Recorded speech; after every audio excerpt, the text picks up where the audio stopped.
Before you go any further, look at your hand, move your fingers. Now, here's what just happened. Your brain made that decision 7 seconds before you felt it. You thought you chose to move. You didn't.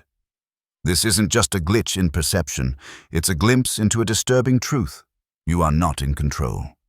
Most people will click away now, and they should. This video is for those who felt it.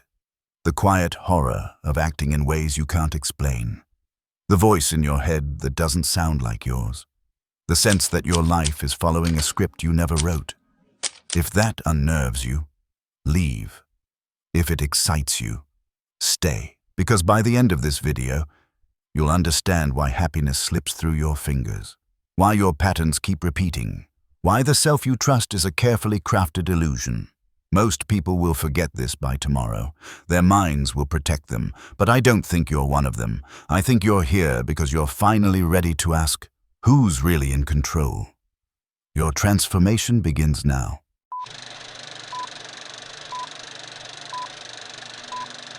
What if I told you that your most trusted companion has been lying to you since the day you were born? Not your partner, not your parents, not your closest friend, your brain. Right now, as you listen to these words, your brain is actively filtering, distorting and fabricating the reality you believe you're experiencing. The colors you see, the memories you cherish, the certainties you cling to, all carefully curated illusions. Have you ever wondered why you can't remember your early childhood? Why witnesses to the same crime give contradictory accounts? Why you keep making the same mistakes despite swearing you've learned your lesson? What if these aren't flaws in an otherwise reliable system? What if they're glimpses of a deeper, more unsettling truth, that your consciousness is merely the public relations department for processes happening far beneath your awareness? You suspect it already, don't you? Those moments when you catch yourself behaving in ways you can't explain.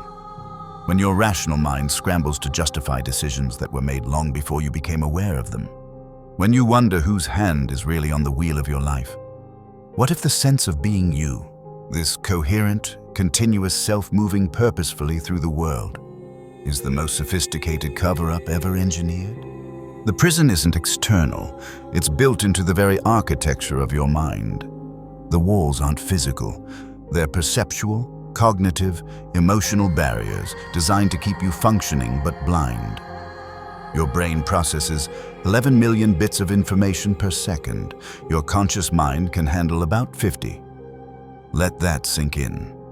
Everything you perceive as reality is filtered through a system that discards 99.9996% of available information before you ever become aware of it.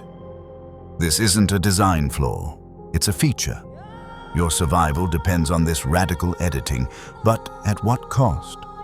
What truths lie in that discarded 99.9996%? Consider the blind spot in each eye, where your optic nerve connects to your retina, creating a literal hole in your vision. You're never aware of these blind spots because your brain seamlessly fills in the gaps with fabricated information. It doesn't tell you, there's something I can't see. It simply invents what it thinks should be there and presents it as fact. This isn't just happening with vision, it's happening with every aspect of your experience.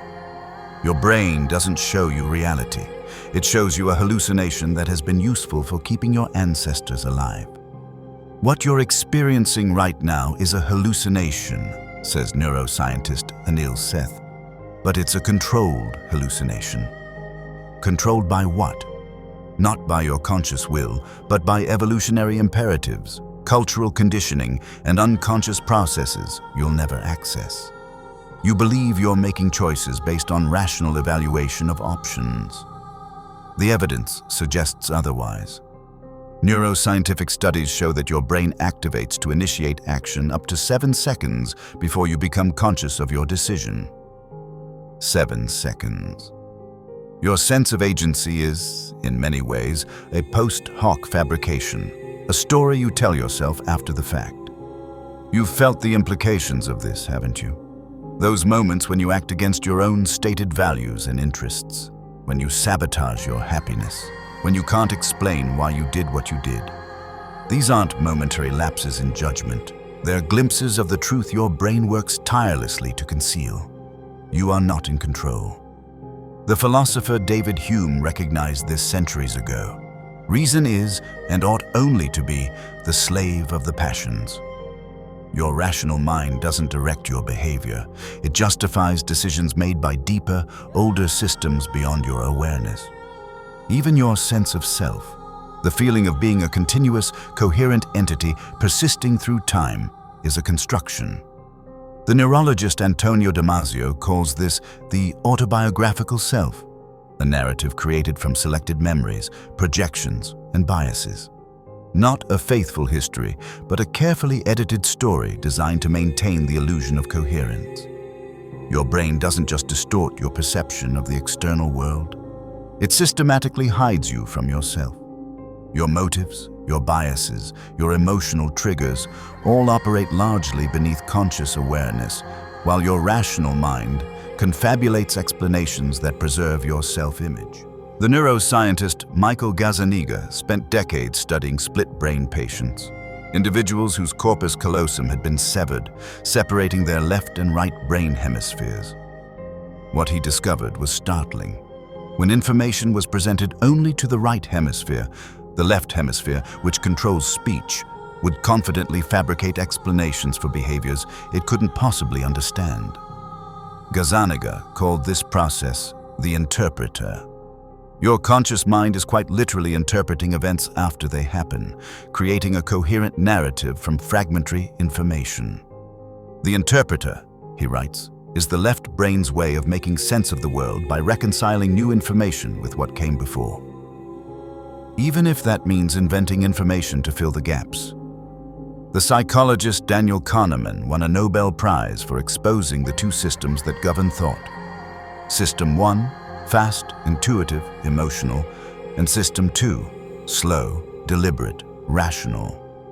The illusion of control, Kahneman notes, is often so complete that System 2, the conscious self, confidently believes that it is in control when it's not. What Kahneman discovered was that System 1 makes most of your decisions through unconscious processes, while System 2, your conscious mind, primarily serves to rationalize these decisions after the fact. You're not driving, you're along for the ride. The psychiatrist Ian McGilchrist describes how the left and right hemispheres of your brain perceive the world differently. The left focuses on narrow, detailed analysis, the right on holistic context.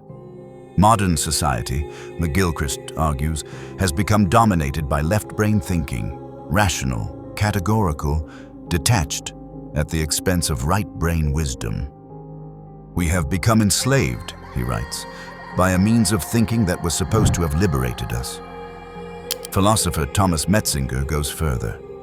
No self is ever given. There is only a complex process creating itself. The self you experience is not a thing but a process, a simulation created by your brain that has no fixed existence. Metzinger calls this the ego tunnel, a radically edited model of reality that creates the illusion of a self moving through space and time. The psychologist Robert Trivers made perhaps the most chilling observation. Self-deception evolved because it made us better at deceiving others. We deceive ourselves, he writes, the better to deceive others. Your brain doesn't just hide the truth from you for efficiency. It does so because believing your own lies makes you more convincing when manipulating others. The cognitive scientist Douglas Hofstadter describes consciousness as a strange loop, a self-referential system that creates the illusion of an I while having no fixed location or substance. Your sense of being a continuous self is, in Hofstadter's view, a necessary illusion, a story your brain tells to maintain operational coherence. Neuroscientist David Eagleman compares your conscious experience to a newspaper. By the time you read the headline, the real action has already taken place. Your awareness is always seconds behind reality, yet your brain creates the compelling illusion that you're experiencing events as they happen. In a groundbreaking study at Hebrew University, researchers asked participants to choose between two faces, which one they found more attractive. Then, using sleight of hand, researchers switched the photos and asked participants to explain their choice. Remarkably, 75% did not notice the switch and proceeded to give detailed reasons for preferring the face they had actually rejected moments before. This isn't an anomaly. It's how your brain operates daily. You don't decide and then explain. You act based on unconscious processes. Then your conscious mind invents a plausible explanation, one you wholeheartedly believe. The cultural phenomenon of cognitive dissonance, the discomfort that arises when actions contradict beliefs, illustrates how your brain will modify your beliefs rather than admit its decisions were irrational. When you've invested heavily in a wrong choice, your brain will alter your perception of options rather than acknowledge the error. Consider the study where participants were asked to memorize a 7-digit number while walking down a hallway, then offered either fruit or chocolate cake. Those trying to remember the number were significantly more likely to choose cake. Why? Because their cognitive resources were occupied, allowing automatic processes to choose immediate gratification. Yet every participant had a rational explanation for their choice. None mentioned the memorization task. The more deeply you investigate decision-making, the more illusory conscious choice appears. Behavioral economists have identified over 150 cognitive biases that systematically distort your thinking. These aren't occasional errors. They're design features of your cognitive architecture, invisible influences that shape your decisions before consciousness enters the picture. Take the availability heuristic. You assess probability based on how easily examples come to mind. This is why you're more afraid of shark attacks than diabetes, despite the latter being thousands of times more deadly. Your brain isn't calculating actual risk. It's responding to the vividness of examples, then pretending it made a rational assessment. In true stories of alien abduction experiences, researchers found that many sufferers were experiencing sleep paralysis, a phenomenon where the body remains immobilized during dream states. Unable to explain the terrifying experience of paralysis combined with hallucinations, the brain constructs an elaborate narrative involving alien beings. These aren't lies or delusions. They're the brain's sincere attempt to explain anomalous experiences when the truth is inaccessible. Psychologist Elizabeth Loftus has demonstrated how easily false memories can be implanted. In one study, she convinced 25% of participants they had been lost in a mall as children, a complete fabrication, simply by describing the fictional event convincingly. Once accepted, these false memories became indistinguishable from real ones, complete with emotional content and sensory details. This malleability isn't limited to trivial memories. In clinical settings, patients have developed detailed memories of childhood trauma that never occurred. Their emotional pain is real. The causal events are not. Your memory isn't a recording. It's a reconstruction that changes with each recollection, edited, emphasized, and fabricated to maintain narrative coherence.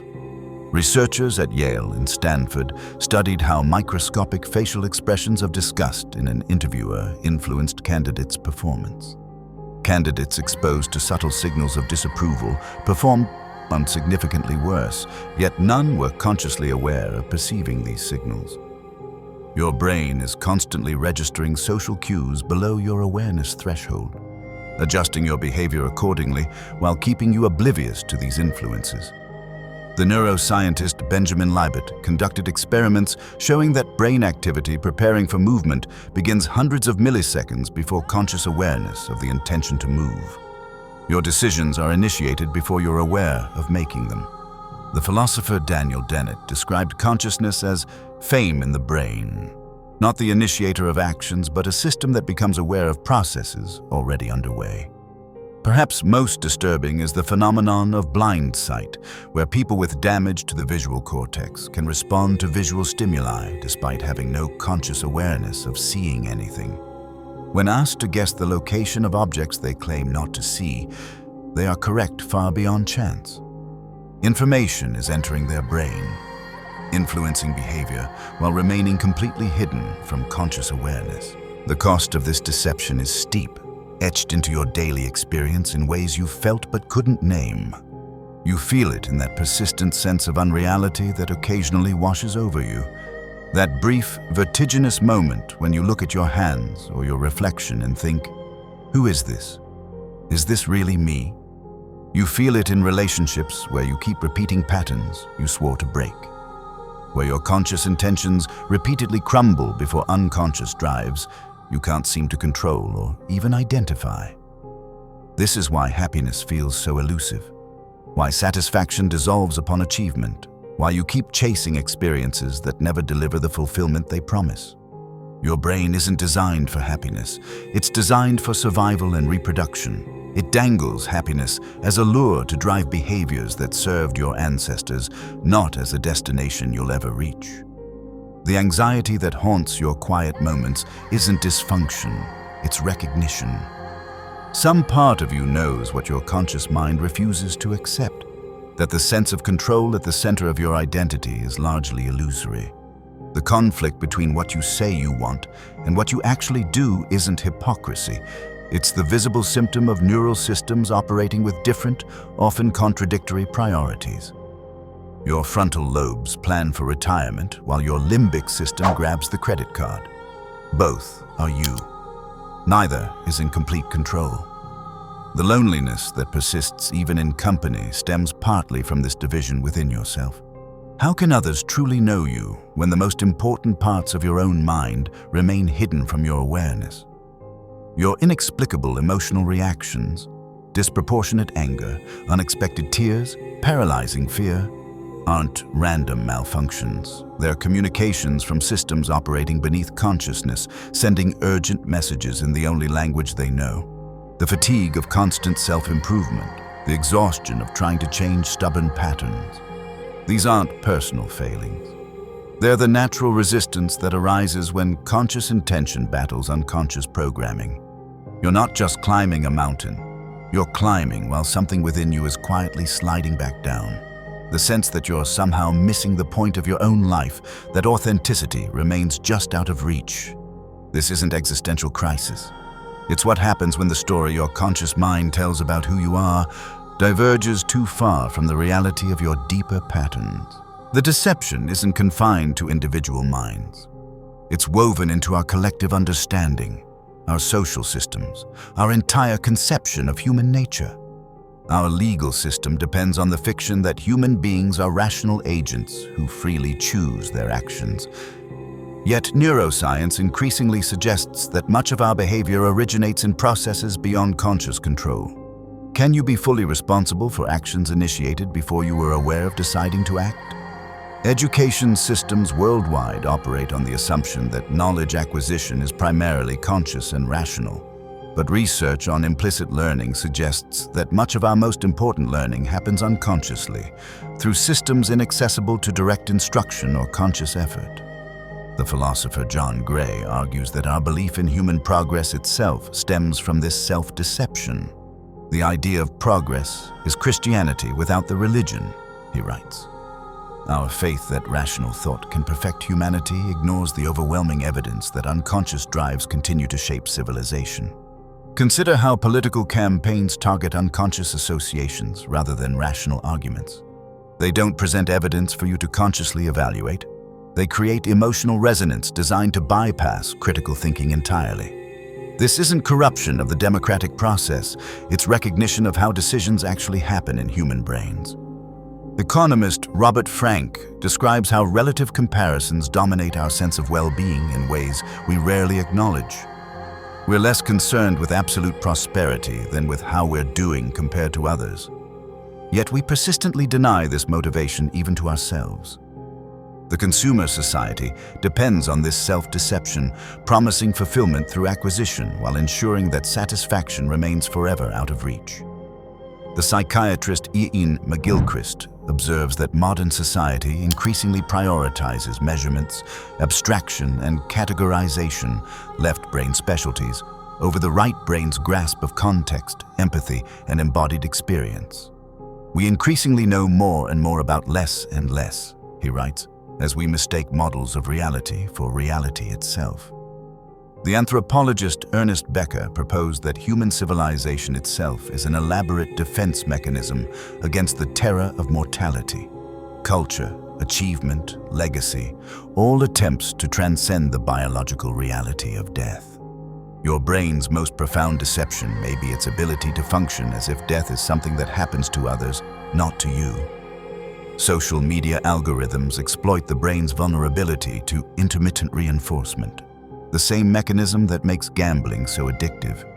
They're not corrupting natural cognitive processes. They're weaponizing existing features of your brain against you. The attention economy isn't creating new vulnerabilities. It's systematically exploiting the ones evolution has already built. The philosopher Yuval Noah Harari suggests that human domination stems from our unique ability to believe in shared fictions. Money, nations, corporations, religions. These aren't objective realities, but intersubjective constructs that exist because enough people behave as if they exist. Your brain doesn't just deceive you about personal reality. It enables collective deceptions that organize civilization itself. Perhaps the most profound cultural deception is embedded in language itself.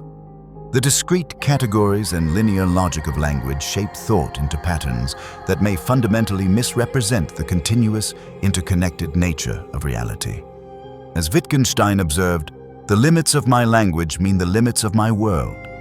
Your brain doesn't just filter experience through evolutionary necessity, it filters it through linguistic structures that may be fundamentally inadequate to capture reality. The neuroscientist David Eagleman suggests that consciousness itself may be a minor player in mental functioning. The conscious mind is not at the center of the action in the brain. Instead, it's way out on a distant edge, hearing but whispers of the activity. Yet our entire conception of humanity places conscious rationality at the center of identity, morality, and meaning. I won't offer you an escape. There is none. What I offer instead is a different relationship with the deception itself. You are not broken. You are not dysfunctional. The discord you feel between your conscious intentions and your actual behavior isn't failure. It's awareness. Here's your threshold moment. You can retreat back into the comfortable illusion of conscious control, dismissing the evidence of neuroscience as irrelevant to your lived experience. Or you can step through the doorway of this recognition into a more authentic relationship with your own mind. This isn't about surrendering to unconscious drives. It's about developing a more sophisticated partnership between your conscious and unconscious processes. Not master and servant, but collaborators with different strengths and domains of expertise. Psychologist Eugene Gendlin developed a practice called focusing, a method for accessing the body's implicit knowing about situations before it's been translated into conscious thought. His research showed that successful therapy clients naturally paused to sense this felt sense before speaking. They weren't overriding unconscious knowledge with rational analysis. They were consulting it as a valuable source of information. The first step is radical honesty, not just with others, but with yourself. Notice the gap between your explanations for your behavior and the patterns that actually emerge in your life. Observe without judgment how often your rational mind confabulates reasons for decisions made unconsciously. The second step is radical curiosity. Approach the unconscious not as an adversary to be controlled, but as a landscape to be explored. The psychologist Carl Jung called this active imagination, a form of engaged dialogue with unconscious material. Your deeper mind contains not just primitive drives, but profound wisdom inaccessible to conscious reasoning alone. The third step is radical integration. Work with your brain's nature rather than against it. Recognize that willpower alone cannot override established neural patterns. Creating change requires working with the brain's plasticity, its ability to rewire itself through consistent practice and environmental design. Look at your hands. Feel your breath. These simple acts of attention bring you back to the embodied reality that your conceptual mind so easily floats away from. Your body knows things your conscious mind does not. It carries wisdom, trauma, joy, and fear in cellular memory that predates and will outlast your current narrative about who you are. When you stop trying to maintain the illusion of perfect rationality and coherence, you'll find that internal conflict was never the problem. The problem was denying the conflict existed. What if you approached your contradictions not as failures to be overcome, but as information to be integrated? What if you trusted that your anger, your procrastination, your inexplicable attractions and aversions are not random malfunctions, but communications from parts of yourself operating below the threshold of awareness? The brain's deception isn't malicious. It evolved because it was useful, because it helped your ancestors survive and reproduce. The question isn't how to eliminate the deception, but how to relate to it skillfully. How to maintain useful illusions while not being completely captured by them. This recognition isn't just personal awakening, it's evolutionary potential. How many generations have lived and died without ever questioning the narrative their brain presented as objective reality? You stand at the frontier of human self-understanding. This channel is not for comfort. It's for those brave enough to face what neuroscience, psychology, and contemplative traditions have been telling us for centuries. The self is not what we think it is. The philosopher Alan Watts put it simply, you are an aperture through which the universe is looking at and exploring itself. Not a solid entity, but a process, a perspective, a particular way in which the cosmos experiences itself. Whether your consciousness is a fundamental property of reality or an emergent phenomenon of neural complexity, your experience remains the one miracle that can't be explained away. Not because it's supernatural, but because it's the very ground from which all explanation arises. What part of you resonated with this exploration? What stories about yourself are you now questioning? This community exists for those courageous enough to look beyond the convenient fictions that have organized their lives. If you're ready to develop a more nuanced relationship with your own mind, this is your home. Subscribe not for answers, but for companionship on the path of deepening awareness. Remember, what dissolves in this process is not meaning, but the rigid frameworks that have limited your experience of meaning. The psychiatrist R.D. Laing suggested that true sanity entails in one way or another the dissolution of the normal ego. Not because the ego is evil, but because it's insufficient, a useful fiction that becomes harmful when mistaken for the whole truth. Perhaps you've spent years trying to force yourself into coherence, to eliminate contradictions, to become the integrated self you believe you should be. Perhaps you've accumulated identities, roles, explanations for your behavior, only to find that something essential remains unexpressed, unrecognized, unnamed. Perhaps you've mastered every technique for self-improvement, followed every prescribed path to fulfillment, only to arrive at the suspicion that the very self you've been trying to improve is itself a construction. The neuroscientist Sam Harris describes how meditation reveals the constructed nature of the self. The sense of being a thinker of thoughts inside the head is a syndrome of subjective symptoms that can be broken apart. And therein lies a kind of freedom that most people have never experienced. Consider that your disillusionment isn't just personal growth, but evolutionary necessity. In a world of mounting complexity, we need humans who can navigate unconscious biases more than we need humans who remain captured by the fiction of perfect rationality. Consider that your willingness to question the narrative of a unified, rational self creates permission for others to explore their own multiplicity. Your courage to live with the brain's contradictions creates space for authentic connection beyond the performances of coherence. Leave a comment below, sharing a moment when you caught your brain in deception, when your explanation for your own behavior suddenly revealed itself as a post hoc rationalization. What did you notice? What changed in that recognition? And if this journey into the mind's hidden operations resonates with the part of you that has always suspected there's more happening beneath the surface, subscribe. Not because you need more information, but because you need companions in the question. Beyond Morpheus isn't just a channel name. It's an invitation to go beyond the dream maker, beyond the illusion weaver, beyond the comfortable sleep of unquestioned identity. The real question isn't whether your brain is deceiving you. The question is, now that you know, what will you do differently? The answer awaits in the silence after this video ends.